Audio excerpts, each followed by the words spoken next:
الحمد لله رب العالمين والصلاة والسلام على رسول الكريم أما بعد من تزوج امرأة لعزها لم يزد الله إلا ذلا ومن تزوج لمالها لم يزد الله إلا فقرا إلى آخره. ہر شہر ہر گلی میں چرچا ہے جہیز کا، دنیا میں یہ اچھا رواج ہے جہیز کا.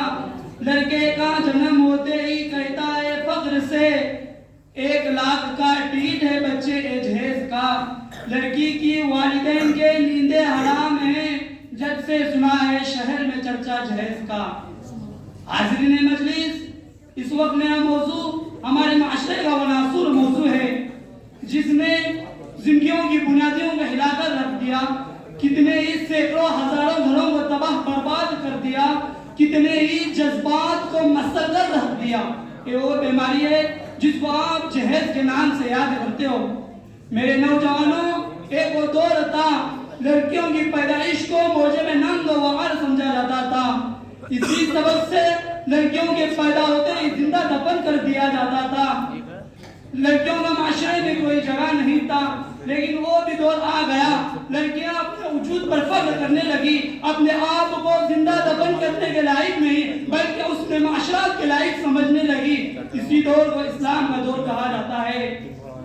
لیکن آج بڑے افسوس کا مقام ہے، ہم دوبارہ جاہلیت کی تاریخ دہرائی جا رہی ہے. جاہلیت میں جب بھی کسی کے گھر میں لڑکیاں پیدا ہوتی تھی تو باپ کا چہرہ زرد ہو جاتا تھا. اسی طریقے سے آج بھی کسی کے گھر میں لڑکیاں پیدا ہوتی ہیں تو باپ کا چہرہ زرد ہو جاتا ہے. یہ سوچ فکر کی کیفیت تاریخ ہو جاتی ہے کہ اب اس کا کیا ہوگا، اس کے جہیز کا انتظام کیسا کیا جائے گا. جب بیٹی پیدا ہوتی ہے، حالات کا جائزہ لیتی ہے تو یہ سوچنے پر مجبور رہ جاتی ہے اگر میں اتنے ہی باس اور ننگ تھی تو خدا وحدہ لا شریک نے مجھے کیوں پیدا کیا. اگر میں والدین پر بوجھ تھی، خدا ارض و زمان نے مجھے کیوں بخشا. اگر میں زندہ دفن کرنے کے لائق تھی تو خدا نے مجھے کیوں باقی رکھا. یہ سوچتی رہ جاتی ہے اے کاش میں پانی ہوتی، اے کاش میں ہوا ہوتی تو مجھے اور میرے والدین کو یہ حالات دیکھنا نہیں پڑتا. اگر آپ اخبارات کا مطالعہ کیجئے تو آپ کو معلوم پڑے گا ہمارے معصوم بہنوں کی خون کی چیخیں سرخیوں میں نظر آئیں گی، ان کی چیخ پکار سنائی دی جائے گی، ان کی جدا و خوفناک تصور دکھایا جائے گا. یہ کس لیے ہو رہا ہے؟ ہمارے بہنیں بیٹیاں شادی ہوتے ہی بے گھر کیوں ہو جاتی ہے؟ ان کو گالی گلوچ سے کیوں نوازا جاتا ہے؟ ان کے سینے پر چڑھ کر گلے پر چھری کس لیے چلائی جاتی ہے؟ وجہ صرف اور صرف یہ ہے قدرت نے جس گود کا سہارا عطا کیا تھا، جس باپ کی شفقت سے نوازا تھا، اس باپ نے جوان ہوتے ہی شادی تو کر دی لیکن جہیز نہیں دیا، کتنی چیزیں نہیں دیا.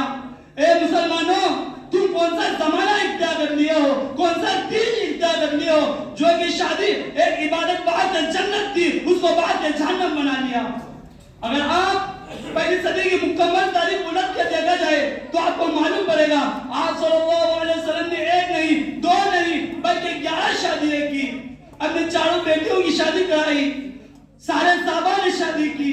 کسی ایک کی شادی میں آپ کو جہیز کا نام و نشان نہیں ملے گا. تو پھر تم کیسے مسلمان ہو، اسلام کا دعویٰ کیسے کرتے ہو جو کہ جہیز کو اپنی زندگی کا ایک جز بنا لیے ہو.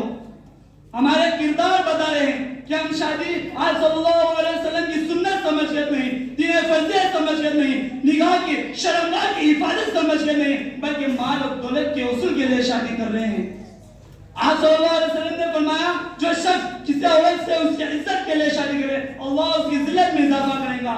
جو شخص کسی عورت سے اس کے مال اور دولت کے لیے شادی کرے اللہ اس کے فقر میں اضافہ کرے گا.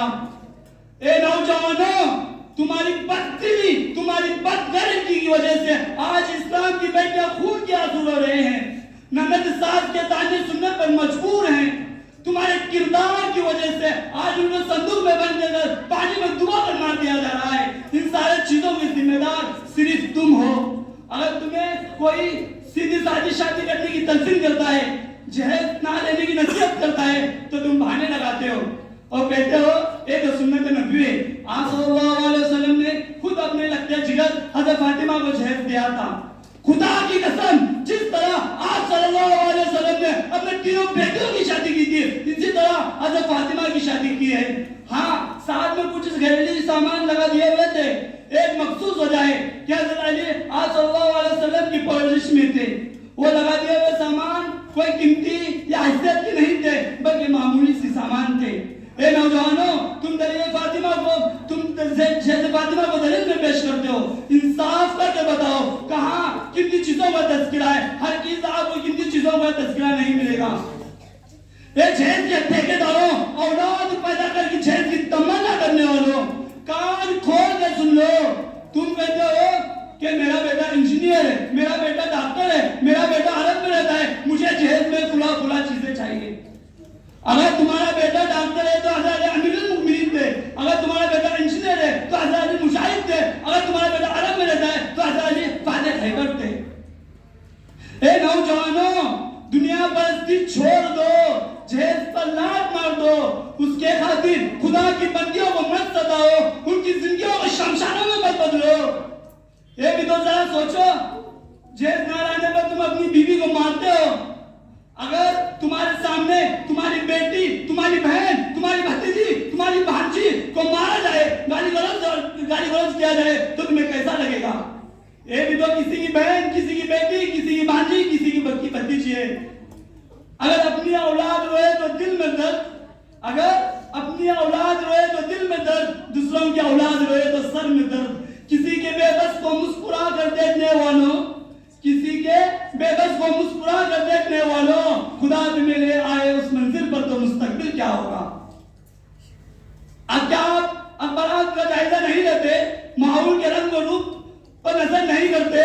صرف تمہارے جہیز دینے کی وجہ سے آج معاشرات کے رجحانات کس قدر تبدیل ہو چکے ہیں. تمہارے جہیز دینے کی وجہ سے آج دین ملت کے بجائے مال و دولت کی اہمیت کس قدر بڑھ چکی ہے. تمہارے جہیز دینے کی وجہ سے نکاح ایک مہنگا سود بن چکا ہے. تمہارے جہیز دینے کی وجہ سے غریب گھر کی لڑکیاں بن نکاحی رہ جاتی ہیں اور نفسیاتی اجروں کا شکار ہوتی جاتی ہیں. ان سارے چیزوں کی ذمہ دار صرف تم ہو. کل قیامت کے دن ان سارے چیزوں کے متعلق تم سے سوال کیا جائے گا. اس لیے آج فیصلہ کر لو، طے کر لو، آج کے بعد جہیز نہ لیں گے. جو جہیز لے گا اس کے خلاف جہاد کریں گے، دین کو زندہ کریں گے، آپ صلی اللہ علیہ وسلم کا نمونہ بن کے دکھائیں گے. معاشرات میں اور تبدیلی لائیں گے جو لوگ حیرت سے دیکھتے رہ جائے. آئے ہم سب مل کے اس بات کا عہد لیں گے، جہیز جیسے ملعون رسم کو اس دنیا سے ہٹا کر دم لیں گے. میں میری تقریر کو عقلی اشعار کے ذریعے ختم کرتا ہوں. یہ سنگ گرا جو حائل رستے سے ہٹا کر دم لیں گے، یہ سنگ گرا جو حائل رستے سے ہٹا کر دم لیں گے. ہم پھول بھی ہیں، تلوار بھی ہیں، باطل کو مٹا کر دم لیں گے. وآخر دعوانا الحمدللہ رب العالمین. ماشاءاللہ. اللہ موصوف کو مزید